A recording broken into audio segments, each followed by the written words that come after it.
일단 저는 비트코인 NFT라고 하는 이제 비트코인 오디너스에 대해서 한번 다뤄봤고요. 주제가 같은 그 이제 동기분들이 있어가지고 다른 거 할까 하다가 그래도 한번 준비한 거 해봐야겠다 해가지고 하게 되었습니다. 일단 비트코인 NFT를 들어가기 전에 용어 정리를 한번 하는 게 필요할 것 같아가지고 제가 용어 정리부터 준비했습니다. 일단 다들 이제 NFT를 너무 잘 아셔가지고 굳이 설명을 안 해도 될 것 같고 이제 올디널스, 비트코인 NFT 해서 이제 기존의 NFT의 개념을 이제 비트코인에서 뭔가 할 수 있게 해준다까지만 많이들 이해하고 계신 것 같은데요. 한데 비트코인은 이 NFT라는 말을 사용하지 않고 이제 올디너스라고 이제 말을 합니다. 비트코인 올디너스라고 많이들 쓰는데 계속해서 보겠습니다.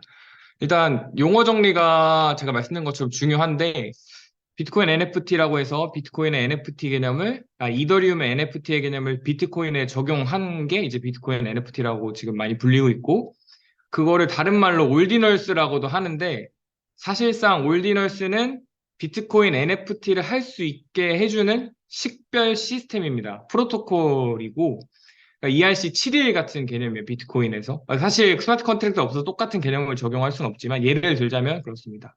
그리고 비트코인 인스크립션이라는 표현이 사실 가장 맞는 표현입니다. 근데 사람들이 비트코인 NFT와 비트코인 올디너스, 비트코인 인스크립션을 혼용해서 쓰고 있죠. 어떨 때는 비트코인 NFT라고 하고, 어떨 때는 올디너스라고 그러고, 어떨 때는 인스크립션이라고 하지만 NFT의 개념을 비트코인에 적용하는 걸로 합당한 이름은 비트코인 인스크립션입니다. 그래서 비트코인 인스크립션을 할 수 있도록 도와주는 게 이제 비트코인 올디널스라는 식별 시스템이라고 생각하시면 되겠습니다. 그래서 앞으로 이 세 개를 아마 커뮤니티에서 다 혼동해서 쓰긴 쓰는데 뭐든 뭐 괜찮을 것 같습니다. 근데 어쨌든 저희는 공부하는 입장이니까 한번 정리를 하고 들어가면 좋겠다고 생각을 해서 이렇게 네, 준비를 해봤습니다. 그래서 올디널스에 대해서 한번 알아보겠습니다. 일단은 기수와 서수의 개념에서 이제 올디널스는 이 숫자를 세는 개념에 대해서 시작이 됐는데 기수는 1, 2, 3, 4, 5, 6, 7, 8 해서 how many의 개념이 들어있습니다. 그래서 다섯 층이 불에 탔다 하면 1층부터 5층까지의 이제 다섯 개의 층이 불에 탄 거죠.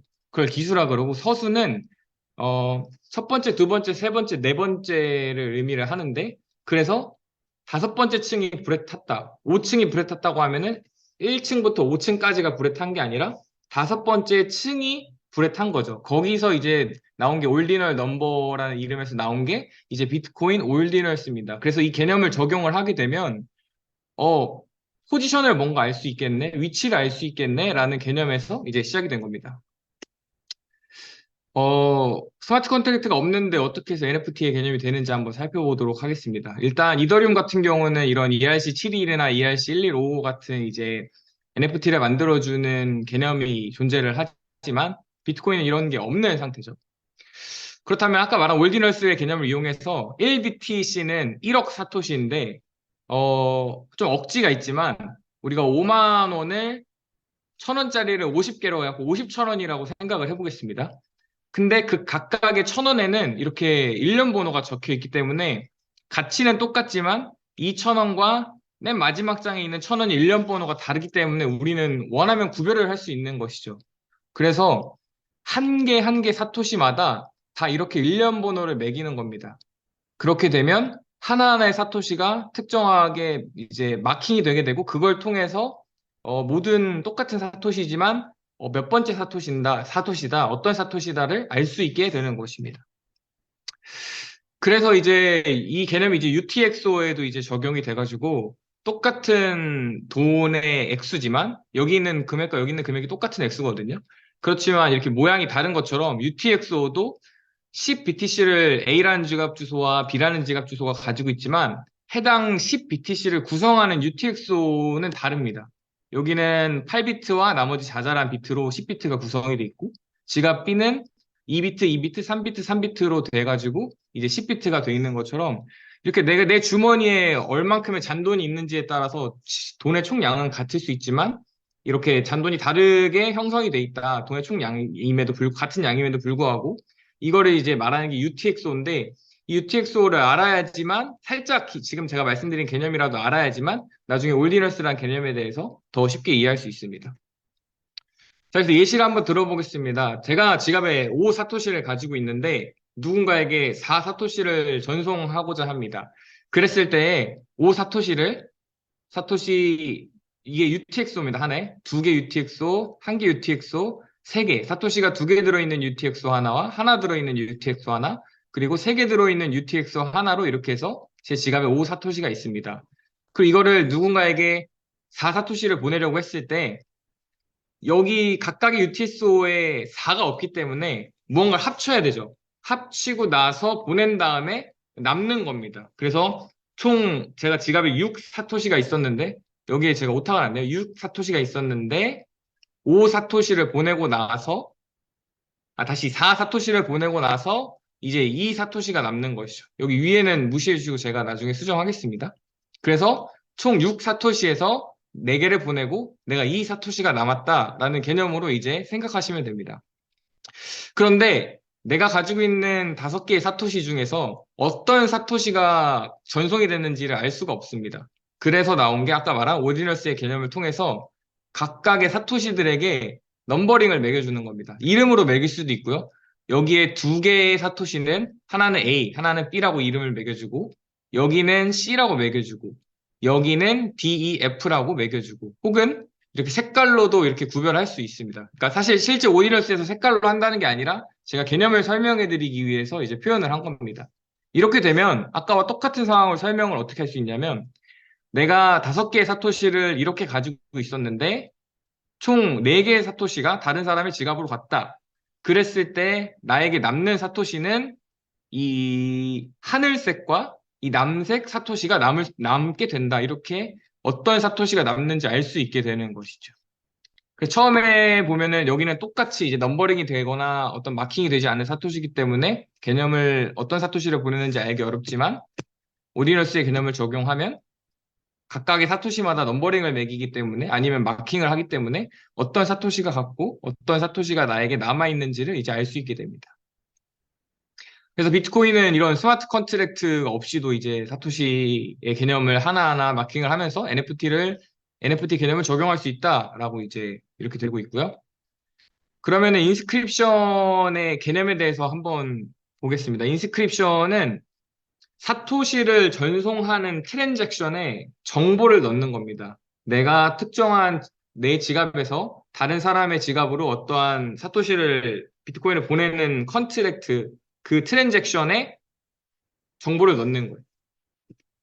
그래서 실제로 A 지갑에서 B 지갑으로 옮겨간 그런 트랜잭션에 제가 이제 비트코인 온체인 데이터 조회할 수 있는 사이트에 가서 조회를 해보면 여기 이런 정보들이 있습니다. 이게 노멀한 정보고요.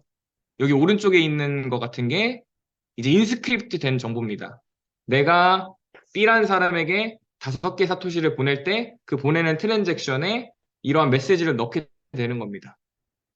그래서 이 메시지가 이제 인스크립션 된 블록이고 기존에 여기 위에 보시면은 저희가 일상적으로 비트코인에서 기존에 쓰이던 이제 블록이 생성되었을 때 여러 가지 트랜잭션을 한 번에 처리했을 때 각각의 이런 작은 트랜잭션들이나 뭐 이런 모음들이 이제 실제 채굴자에 의해 승인이 되면 이렇게 블록이 형성이 되는데 인스크립션이 되고 나서부터는 이렇게 오른쪽에 큰 블록으로 꽉 찬 게 있죠. 그래서 예상된 블록은 이거지만 채굴자가 이걸 승인해 줬기 때문에 이 블록에는 이만한 정보가 쌓이게 됩니다. 사실 어떤 다른 트랜잭션들은 밀어내고 이런 그림이 한 개의 블록을 거의 다 차지하는 거죠. 이게 템루트 위자드가 만든 역사상 비트코인 역사상 가장 큰 블록이라고 합니다. 그래서 이전에는 비트코인이 많은 용량을 담지 못했는데 이제 세그윈 업데이트와 템루트가 진행이 되면서 이제 4메가 용량까지 사용할 수 있다고 합니다. 그러면 이제 메타데이터와 레얼리티는 어떻게 되는지도 간단하게 살펴보겠습니다. NFT라면은 각각의 뭐 고유한 속성이나 뭐 레얼리티가 있어야 되는데 비트코인 인스크립션은 어떻게 해서 이런 걸 구별할 수 있을지 보겠습니다. 일단 여기 왼쪽에 이더리움 ERC7에 속한 메타데이터를 담는 것과 다르게 비트코인은 주기적인 이벤트가 발생하게 되는데 그 이벤트로 이제 레얼리티를 측정하게 됩니다.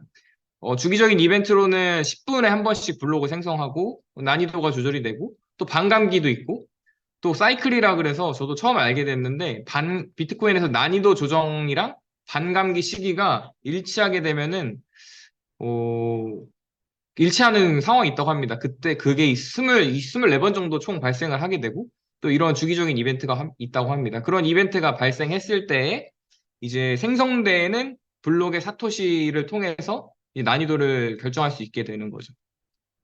그래서 여기 보시면은 블록의 첫 번째 인덱스, 여기가 난이도 조정의 블록, 반감기 블록, 그리고 사이클 번호 0부터 시작을 해서 예를 들어서 여기 커먼 같은 경우는 난이도 조정 블록 때 생겨난 블록이 아니고 반감기 블록도 아니고 사이클은 두 번째 사이클이고 그러니까 그런 식으로 첫 번째 사이클이 아니고 이런 식으로 해가지고 난이도가 조정이 됩니다. 이렇게 이 난이도 개념까지 이제 알게 되면 궁금한 게 생길 수 있습니다. 희망의 로를 한번 굴려보자면 비트코인 올디너스의 레얼리티는 이미 사실 정해져 있습니다. 왜냐하면 블록이 생성됐을 때에 나오는 거기 때문에 이미 정해져 있고 나는 1사토시라도 보유 중이다. 그렇다면 내 지갑을 조회를 해서 내 사토시의 레얼리티를 알아보고 우연히 내 사토시의 레얼리티가 레전드임을 확인하고 해당 사진을 인스크립션하고 그리고 이제 나중에 트위터 해가지고 일론 머스크에 팔고 졸업할 수 있는 상황인 거죠. 그러니까 제가 이 예시를 든 거의 포인트는 이미 인스크립션에 사토시의 라벨링은 이미 돼 있기 때문에 내가 가지고 있는 사토시가 어떤 좋은 레얼리티일 수도 있다라는 거를 말씀드리고 싶은 겁니다.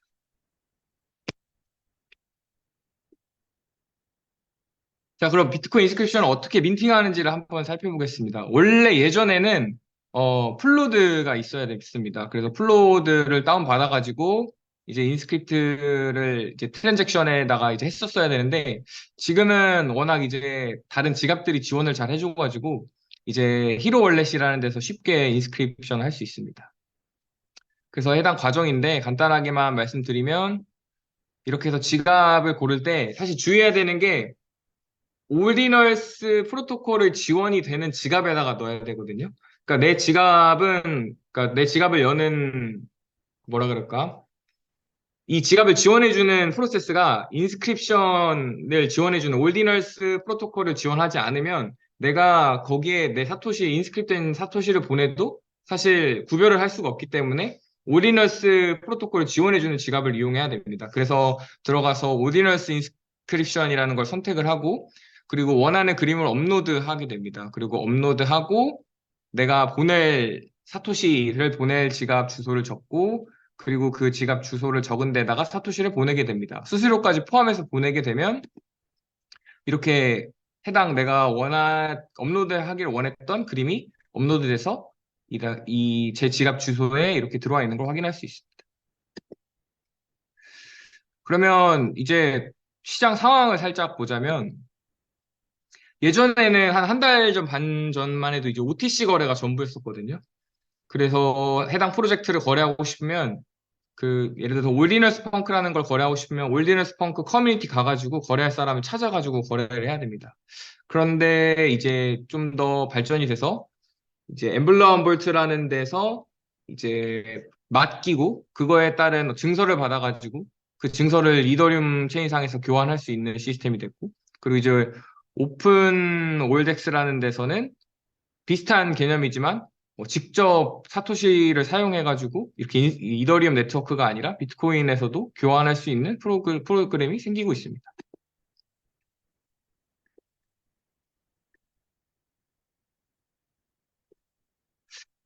이게 왼쪽에 있는 그림이 이제 첫 번째 프로젝트였고 처음 인스크립션 된 건 아니고 프로젝트 단위로 처음 나온 겁니다. 그리고 처음에 이렇게 나오고 나서 이제 나중에 한참 핫했을 때 이렇게 이더리움 NFT처럼 사람들이 그림을 올리기 시작했고 요즘은 트렌드가 이제는 그림이 아니라 혹시 BRC20 들어보셨을까요? 이제 비트코인 상에서도 이제 토큰을 만들 수 있다라고 해가지고 왜냐면 한 개의 사토시가 구별이 되니까 그 구별된 사토시에다가 얘는 토큰이야, 얘는 토큰이야, 얘는 토큰이야라는 메시지를 넣는 겁니다. 그래서 그 사토시는 얘는 토큰이야라고 들어간 사토시는 이제부터 토큰이야라고 정의를 하게 돼서 이게 실제 인스크립트된 사이트인데 이제 이런 그림이 아니라 거의 다 이런 BRC들로 도배가 되어 있습니다. 그래서 이게 BRC 토큰의 이제 표본인데 BRC 토큰이고 이제 토큰 이름은 RSSR이고 총 1000개가 있다 해서 1000개를 이렇게 인스크립션 하는 겁니다. 네, 해당 트랜잭션에 들어가서 이 메시지를 이제 디코딩 해보면 이렇게 이 토큰이 발행될 때 토큰 개수와 토큰 이름이 들어가 있는 걸 알 수 있습니다. 그래서 이 토큰이 나오기 시작하면서 기하급수적으로 사실 비트코인 네트워크에서 인스크립션 되는 트랜잭션들이 많아졌고 여기 보면 증가하는 추세였지만 이때가 이제 BRC 개념들이 도입이 되면서부터 계속해서 엄청나게 매일매일 많은 이제 BRC들과 NFT들이 이제 민팅이 되고 있습니다. 마무리를 한번 하자면 다시 한번 비트코인 NFT는 이더리움의 NFT 개념을 비트코인에 적용을 한 거고 올디널스는 NFT를 할 수 있게 해주는 식별 프로그램입니다. 각각의 사토시의 넘버링을 매겨주는 프로토콜이고 그리고 이제 인스크립션은 비트코인 NFT 대신 비트코인 인스크립션의 말로 대체해야 된다고 제가 말씀드렸습니다. 어, 지금 시장에서는 비트코인 NFT가 계속 민팅이 되면서 채굴자 수수료가 계속 올라가고 있고요. 그러면서 채굴자 보상이 이렇게 많아지고 있습니다. 계속 최근에는 채굴자 해시레이트도 올라가고 있다는 소리가 있는데 여기 보시면 비트코인 평균 블록 크기가 인스크립션이라는 게 이제 오디너스가 생기고 나서부터 이렇게 기하급수적으로 블록당의 크기가 올라간 것을 볼 수 있습니다. 그리고 아까 말씀드린 것처럼 채굴 수수료도 올라가고 있고 이러한 측면으로 봤을 때 이제 올디너스를 이제 비트코인 인스크립션을 찬성하는 사람들은 나중에 이제 채굴자가 채굴로 인한 보상이 적어지게 됐을 때 네트워크를 유지할 수 있는 원동력이 된다라고 이야기하는 사람들도 있고요. 또 비트코인의 목적은 원래 그게 아니니까 우리 비트코인에다가 쓸데없는 거 하지 말아라고 이렇게 반대하는 사람들도 있습니다. 네, 해서 오늘 가볍게 비트코인 인스크립션에 대해서 이제 알아봤고 혹시 질문 있으시면 제가 질문을 한번 받도록 하겠습니다.